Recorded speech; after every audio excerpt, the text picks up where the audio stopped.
reportagem aqui no nosso Contexto Metrópolis de hoje.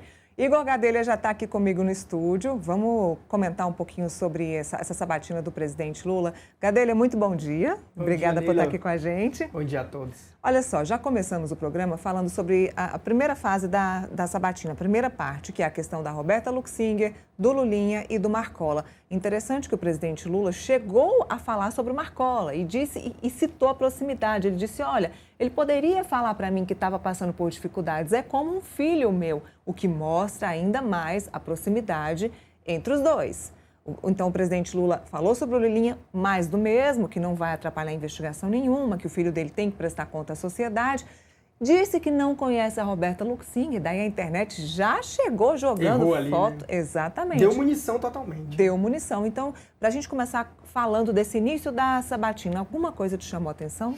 Olha, Neila, boa tarde a você. Ainda bom dia, que ainda são meio-dia e ninguém almoçou, né? Mas bom dia a você, bom dia a todos. Foram cerca de 25 minutos dos 40 minutos totais da sabatina, o Jornal Nacional dedicou a questionar o presidente Lula sobre temas espinhosos, como o caso do Lulinha, o caso do INSS. O Jornal Nacional ressuscitou o Carlos Lupe, ex-ministro da Previdência, falou também do Marcola, da Roberta Luxinger, do caso Master, focando ali no senador Jacques Wagner. E eu tenho uma avaliação sobre isso, porque houve muita reclamação dos petistas, houve muita reclamação de gente do governo, de que o Jornal Nacional focou muito nesse tema. E eu acho que essa estratégia do Jornal Nacional, ela se deve em parte nele, ou em grande parte, ao comportamento do próprio presidente Lula, que tem evitado dar entrevistas, tem evitado ir às sabatinas durante essa campanha eleitoral. O presidente Lula tem evitado até comentar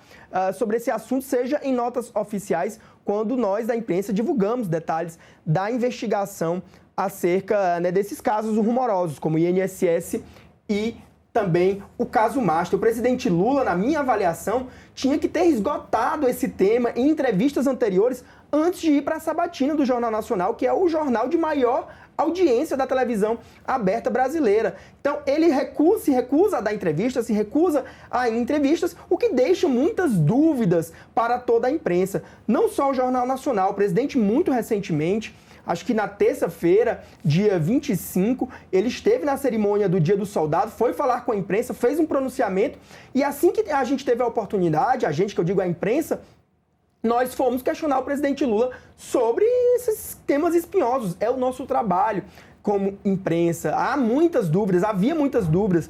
Nós tínhamos divulgado, a imprensa, tinha divulgado que a Roberta Luxinger dizia numa mensagem que o Lula tinha oferecido para ela cargos no governo. Ele precisava ter esclarecido, ele podia ter emitido uma nota naquele dia esclarecendo, podia ter esclarecido isso na entrevista da TV Record. Mas o presidente Lula, às vezes, acaba dando entrevista apenas para veículos que tem uma tendência ali a pegar mais leve com ele, e aí chegou na sabatina do Jornal Nacional e teve de responder a esses questionamentos. O mesmo, Neila, acontece com o Flávio Bolsonaro. Tem evitado dar entrevistas, ou quando dá entrevista é evasivo. O Flávio também ainda tem muitas questões a serem respondidas sobre o caso Dark Horse. E hoje, no Jornal Nacional, certamente ele vai ser emparedado sobre esses temas. Ele não esgotou esse tema ainda, nem o Lula, nem o Flávio Bolsonaro. Então eu vejo um erro de estratégia dos principais candidatos, os dois líderes das pesquisas, que não esgotaram os temas polêmicos antes de irem para o Jornal Nacional, que é um dos principais telejornais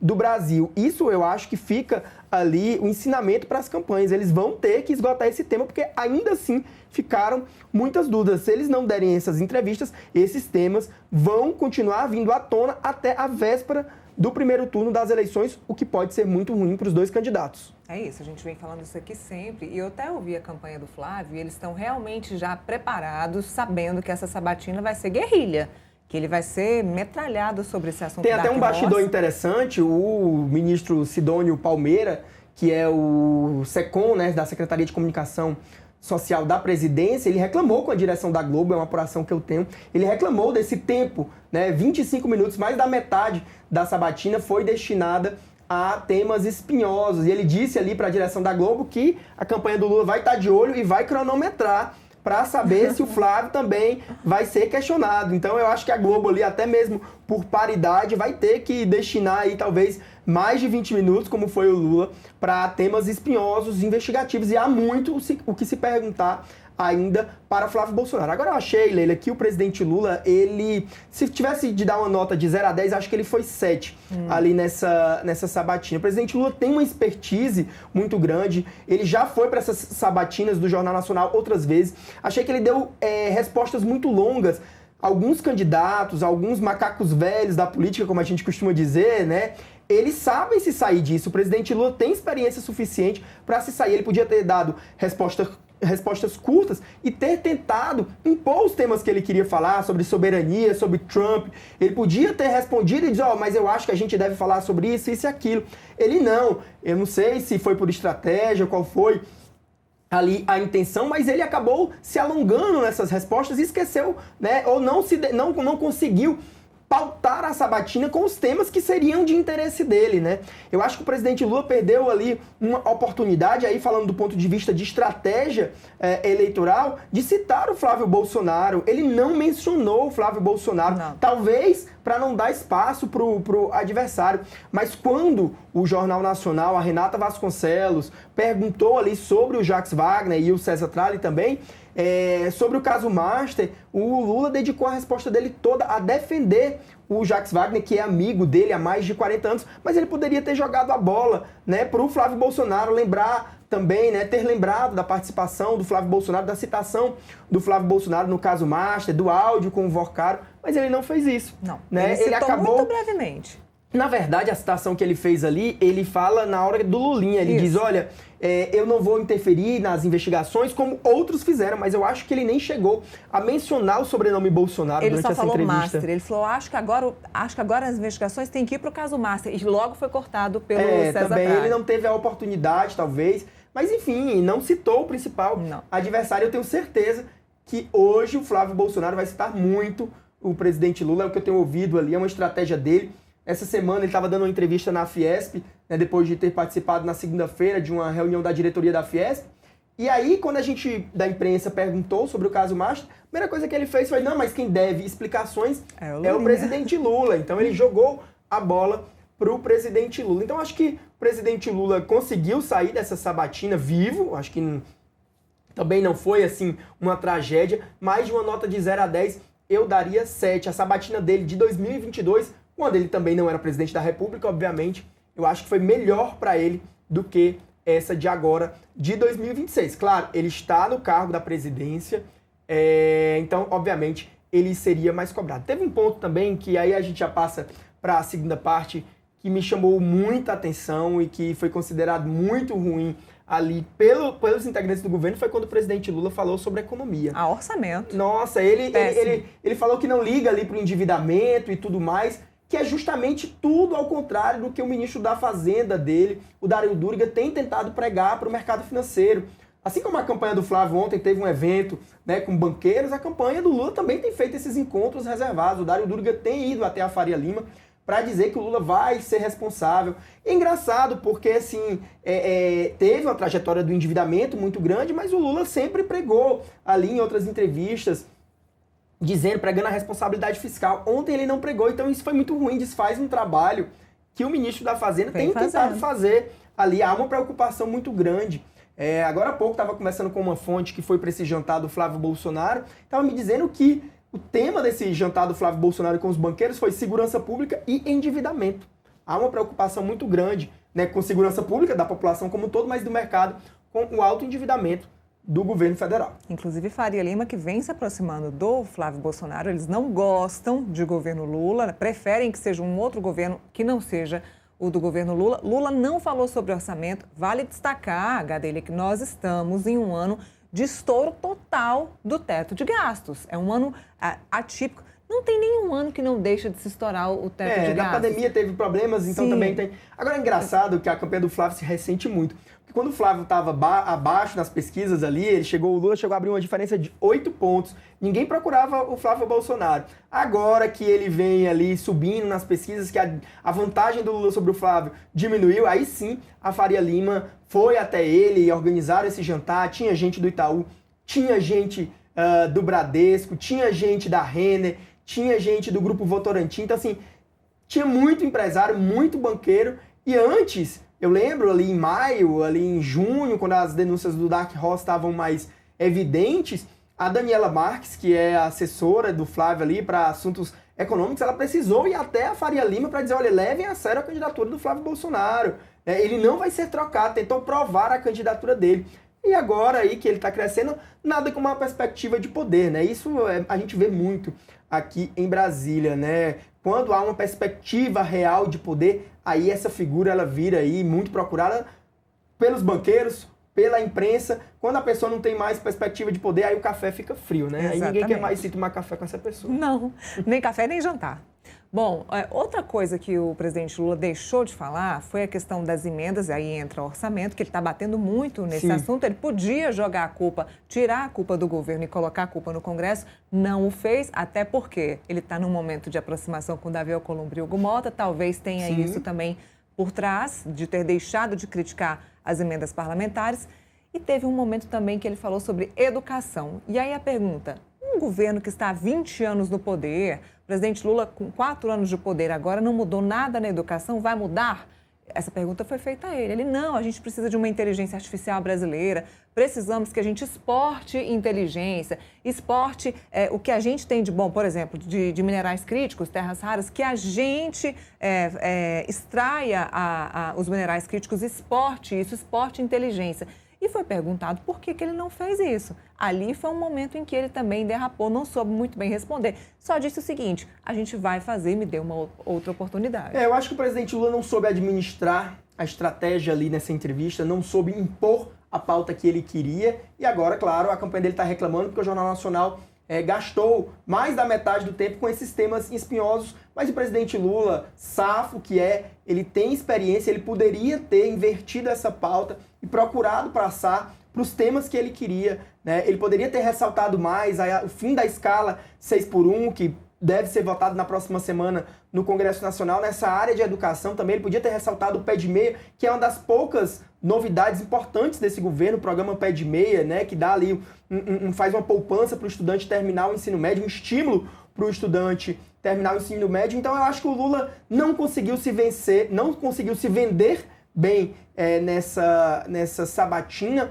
do Jornal Nacional e acabou caindo, claro, ali na armadilha, digamos assim, dos temas espinhosos. Ele se deixou levar e se deixou alongar nessas respostas sobre isso. Eu esperava, conhecendo ele, vendo outras entrevistas dele, que ele ia tentar ali desviar desses temas e impor uma pauta mais positiva. Soberania, ele poderia ter falado. Eu ia falar isso agora, não falou. Ele poderia ter falado de soberania da Donald Trump. Falou com o Trump, né, na sexta-feira passada, há uma semana ele falou com o Donald Trump, defender a soberania, que é um tema que traz votos para ele. As pesquisas mostram que até mesmo nos eleitores mais à direita concordam que o Lula tem que defender, né, a soberania do país. Então, talvez não soube realmente administrar o tempo ali nessa tempo e estratégia, né? Porque é uma coisa que anda junta.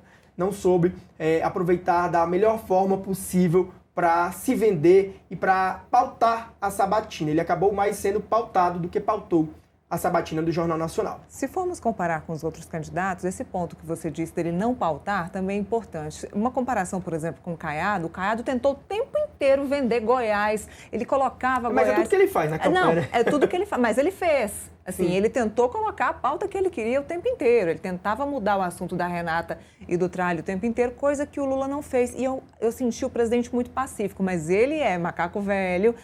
Ele, com o olhar, te convence e passa uma tranquilidade. O Zema, por exemplo, já não passou essa tranquilidade. O Zema ele tem mais uma dificuldade. Eu achei a voz do presidente ontem muito ruim. Muito ruim. Já vem ruim, mas ontem acho que tava pior. Não sei se era o microfone de lapela, que é esse que a gente usa aqui, para quem está nos assistindo, talvez não estava captando a voz. Geralmente ele costuma falar com aquele microfone que é mais próximo da boca, né, nos comícios e tudo mais. Agora, teve aquele momento ali que ele foi até... Os próprios jornalistas da Globo News criticaram ele, a Natuzaneri criticou ele, que ele fez mansplaining com a Renata Vasconcelos. Quando ela faz uma pergunta, ele, olha, eu achei que você ia fazer a pergunta dessa forma.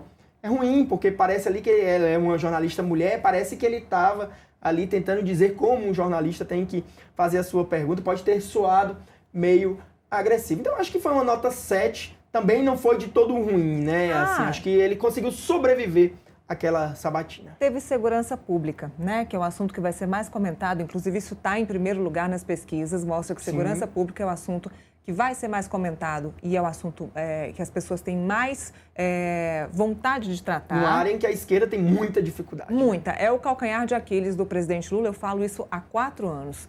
Ele falou sobre isso, inclusive jogou o tralho na conversa. Você que é de São Paulo, você não lembra como era difícil naquela época tal, naquela época X? Então ele tentou colocar, porque ele mas ele já estava no final da entrevista, né? Mas ele foi encurralado no quesito Bahia, porque a Bahia, ela é governada pelo PT. Mais de 20 anos, né? Há mais de 20 anos no governo federal. Vai completar 20 anos agora, que foi 8, 16, 4 agora do Jerônimo, 20 anos que o PT governa a Bahia. Né? De PT na Bahia. E aí ele defendeu os caras, viu? Porque ele falou, olha, você está sendo injusto com a Bahia. Isso. A grande questão da Bahia, o PT administra há muito tempo, mas a Bahia ainda tem um problema de segurança muito forte e uma letalidade policial muito grande também, enorme, tá? Enorme. Quem nunca viu aqueles vídeos do Carnaval de Salvador, a polícia ali, se você chegar, eu já fui pro Carnaval de Salvador, pode ser rico, pobre, preto, branco, até aquele jornalista, ex-jornalista da Globo, Evaristo Costa, que tava no Carnaval, que é um rosto conhecido, tocou no policial ali, acabou apanhando também. Então, a letalidade policial na Bahia é muito grande. Então, ele tocou. O Tralli também foi esperto nesse ponto, tocou num estado que é muito importante para o PT, que dá muito voto para o PT. E o Lula saiu em defesa, né? Porque a resposta esperada, que foi a resposta do Renan Santos sobre segurança pública.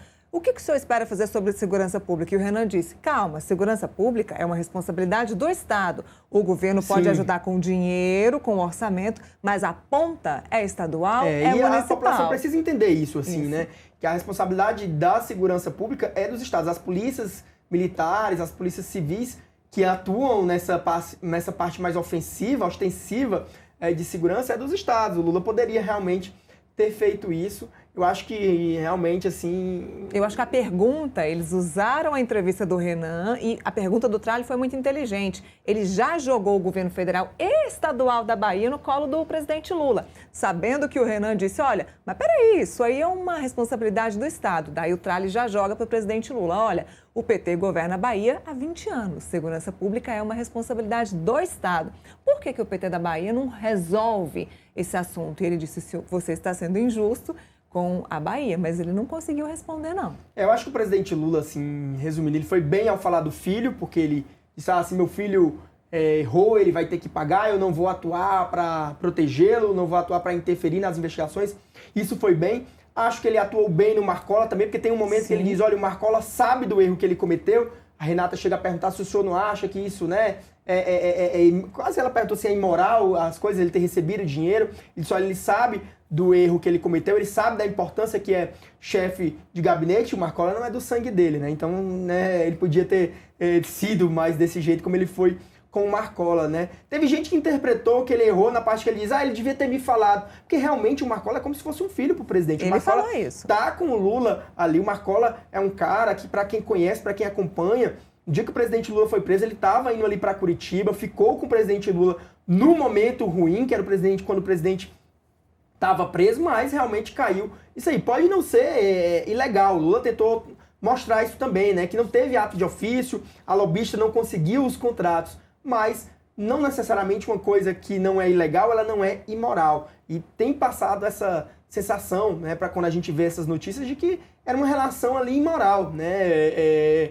Entre o Marcola e a Roberta Luxinger. Mas acho que no geral... Se houver tráfico de influência comprovado, não, é comprovado. Aí é crime. Sim, aí é crime. Mas acho que o Lula foi bem nessa parte do Marcola. Da Roberta Luxinger, ele começou bem, chamou ela de pilantra, falou muitas coisas, mas aí ele deu aquela munição para a oposição, para os opositores dele lembrarem de que ele tem várias fotos. Eu vi pelo menos 3 fotos do presidente Lula diferentes, postadas pela própria Roberta Luxinger. Ela também ela tem dito que fez uma doação para o presidente Lula, né, durante um período. Então, assim, não é uma pessoa que ele desconhece totalmente, ela é amiga do filho dele. Sim. Então, talvez, assim, era uma pergunta esperada. Talvez quem preparou o presidente Lula não preparou bem, porque era uma pergunta esperada, essa da Roberta Luxinger. Ele poderia ter dito, olha, eu sei quem ela é, mas eu não convivo com ela. Isso. Porque realmente você não vê ela agora nos eventos, ou fotos depois que ele assumiu a presidência, você não vê fotos dela com ele.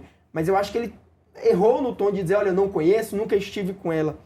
Ou poderia até ter dito, eu tenho fotos com ela, mas não me lembro. Sim.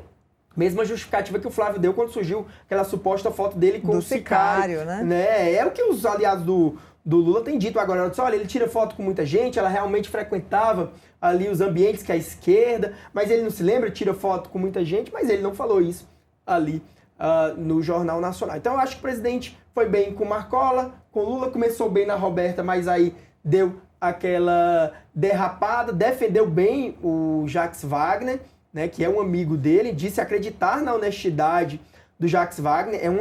É como se ele tivesse colocado a mão no fogo pelo Jacques Wagner. Ele é uma afirmação arriscada de fazer. O presidente deve estar muito seguro do que ele diz. Claro, o Jacques Wagner tem direito, né, a se defender. O que eu noto, Neila, assim, de muitos políticos, nesse caso Master, e aí vai do Jacques Wagner ao Ciro Nogueira, é de que muitos desses caras, e aí o Marcola também, eles acham na cabeça dele de que como os favores que esses empresários fazem, as contas que eles pagam, como vem de dinheiro privado, em tese, né, não é errado, né, um favor que um cara está fazendo para uma autoridade. Mas isso é imoral, né, acaba sendo imoral. Não existe almoço grátis em Brasília e na política. Se a pessoa te paga alguma coisa, ela vai querer algum troco. E a gente vê isso. No caso do Master, o Vocaro queria que o Ciro Nogueira apresentasse aquele projeto.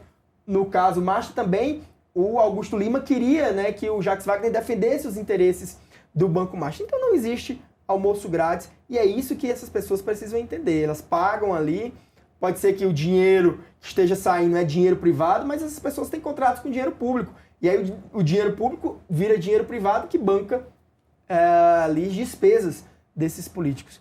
Pode não ser ilegal, mas imoral é. Com certeza. Bom, eu vou continuar sobre esse assunto, mas deixa eu vir para cá que eu preciso chamar um intervalo comercial para quem nos assiste pela Fast TV. Bem rapidinho, continua que a gente vai falar ainda mais sobre essa sabatina do presidente Lula.